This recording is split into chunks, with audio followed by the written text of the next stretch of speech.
J'ai décidé de créer un jeu de voiture sur téléphone et je vous montre comment j'ai fait dans cette vidéo. J'ai commencé par essayer de faire avancer une moto. Oui, ceci est une moto.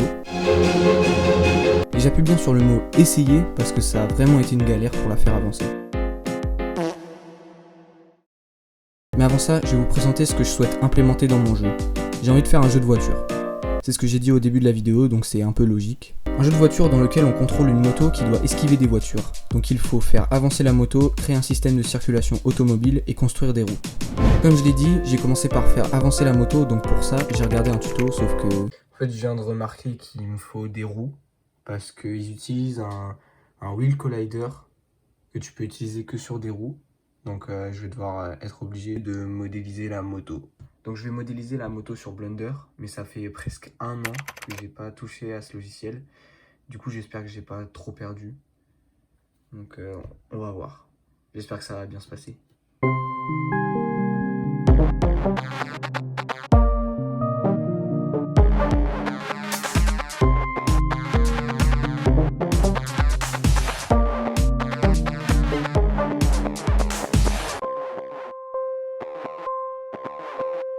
Regardez comme elle est belle. Ah là là. Après avoir modélisé la moto, j'ai enfin pu commencer la partie programmation. Je regarde le tuto, je fais comme sur la vidéo, puis oh, voilà les problèmes. Je sais toujours pas pourquoi j'ai pas réussi le tuto, mais je sais qui cause le problème, les wheel colliders. Vraiment, je trouve que c'est la pire chose sur Unity, j'ai rien réussi à faire avec. En fait, le problème c'est que quand je lance le jeu, les roues s'orientent dans le mauvais sens et en plus la moto n'avance pas. Donc je vais pas aller bien loin. J'ai pas réussi à régler le problème, donc j'ai mis ça de côté et j'ai avancé sur autre chose, le système de trafic routier. Pendant mes recherches, c'est-à-dire avant de commencer le projet, j'ai trouvé une vidéo de quelqu'un qui importe un package dans Unity. Un package c'est, je sais pas ce que c'est, donc je vais mettre la définition juste ici. Puis il fait quelques réglages et il a un beau trafic routier sans écrire une seule ligne de code. À ce moment-là, j'avais survolé la vidéo, j'étais pas entré dans les détails, du coup j'avais pas remarqué que...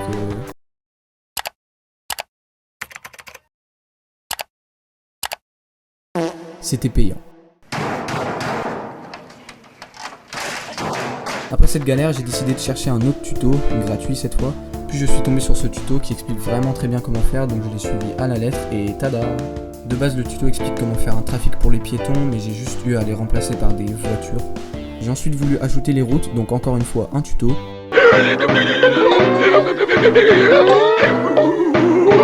Le résultat est franchement pas mal, mais on peut pas faire d'intersection et c'est ça que je veux faire, donc j'ai pas gardé ces routes là.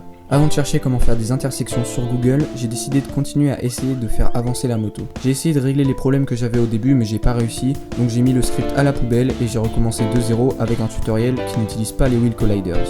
Au début, j'ai directement eu un problème que le gars qui a fait le tuto n'avait pas, et j'ai passé 30 minutes à essayer de trouver une solution, mais j'ai pas trouvé, donc j'ai repris le tuto, et ça s'est réglé tout seul.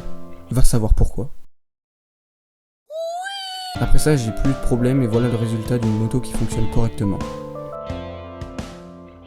Revenons-en à nos moutons, ou devrais-je dire à nos routes. Oh putain, le malaise. J'ai trouvé un autre tuto pour faire des routes avec cette fois-ci des intersections.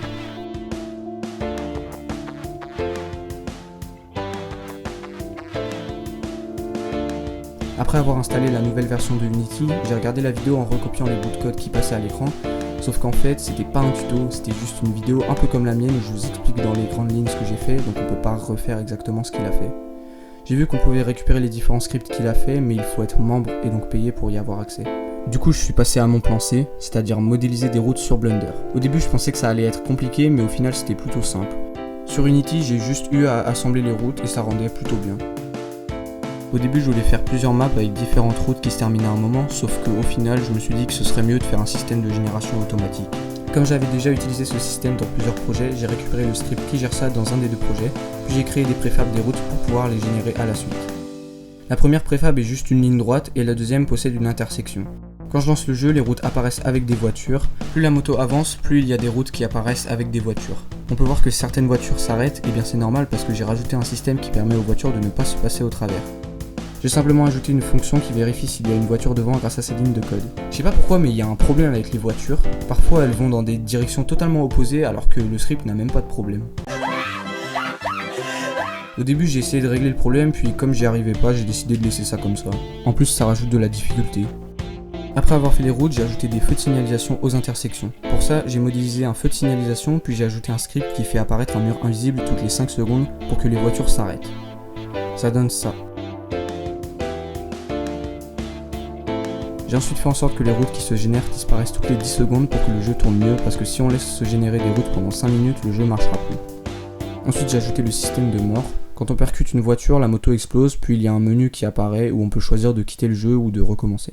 J'ai fait plein de petits ajouts après ça, comme un compteur de mètres, un compteur au début de la course, et j'ai fait en sorte que les voitures aient des couleurs aléatoires.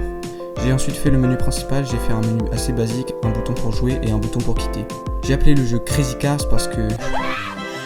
J'ai ensuite ajouté le décor, j'ai ajouté des bâtiments que j'avais déjà modélisés pour un de mes jeux, puis j'ai ajouté de l'herbe et des arbres. J'ai pas mis beaucoup d'arbres pour éviter de surcharger la mémoire du jeu, et j'ai aussi mis ce décor dans le menu principal.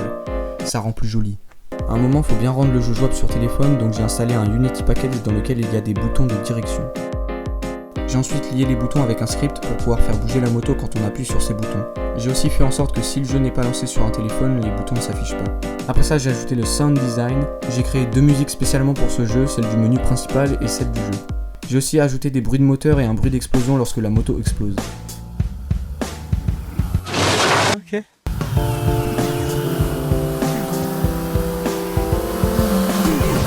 Mais dis-moi Réma, comment la moto a fait pour avancer toute seule? Eh bien en fait, c'est très simple, on utilise un script qui rajoute un conducteur sur la moto. Du coup, j'ai dû ajouter un conducteur sur la moto. J'ai ajouté un modèle 3D que j'avais déjà fait pour un autre projet. Me demandez pas pourquoi il est vert, ok? Je l'ai mis sur la moto et j'ai créé une animation quand il meurt.